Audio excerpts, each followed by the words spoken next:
Hello, friends. Welcome to the channel. Today, we are going to learn something new as I was sharing different things related to the USIT staffing.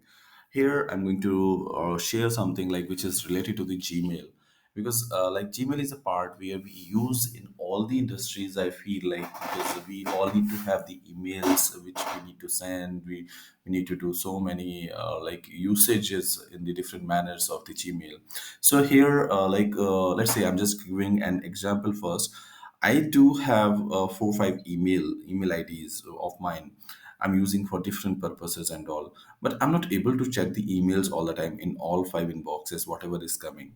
So what I'll do, like, or I would say what I have done, I have set the forwarding from all four email addresses to one primary email. So I get all the emails, whichever is coming in my all four email IDs to the fifth email ID. So I'm setting down the forwarding in front of you again, so you can learn that how we do that. All the emails will be coming to the primary email. So let's log into the email address. I have logged in already. Then we'll click on the setting gear icon, then see all settings, and then we'll click on the forwarding and pop. Here we click on this add a forwarding address and we write down that email address here. Then we click next and then again next and okay. Then one code goes to the another email. It looks like this. Then we copy that code and we enter. Like here it would be showing that time. We'll enter and then that email would be reflecting in this list.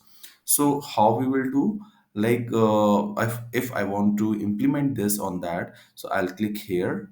I'll select that email wherever I want to forward emails of this email, and then I'll go down and then I will click save changes. So it would be set down accordingly. And then you can see the message on the top. It would come like this only. I have done it just before of the video. So you can see here you are forwarding your email to Rehan Marketer, whatever Gmail address it is, and it would be permanently set down till you are canceling it from the settings. And how you will cancel, you will go to the setting, again see all settings, then forwarding and pop, and then you will click disable forwarding, and then you will go down and you will click save changes. So as per the necessity, you can use this feature, and this is really good one. So I use it in my general life because my I do have various email IDs I'm using for different purposes and all. So you people can do that as well. And I hope this would be helpful for you if you are working in any industry and you are using multiple Gmail IDs and all. So please like the channel and subscribe to if you like, and it is if it is useful for you, and kindly comment if you do have any questions related to that. Thank you guys. Thanks for watching the video. See you next time. Bye bye.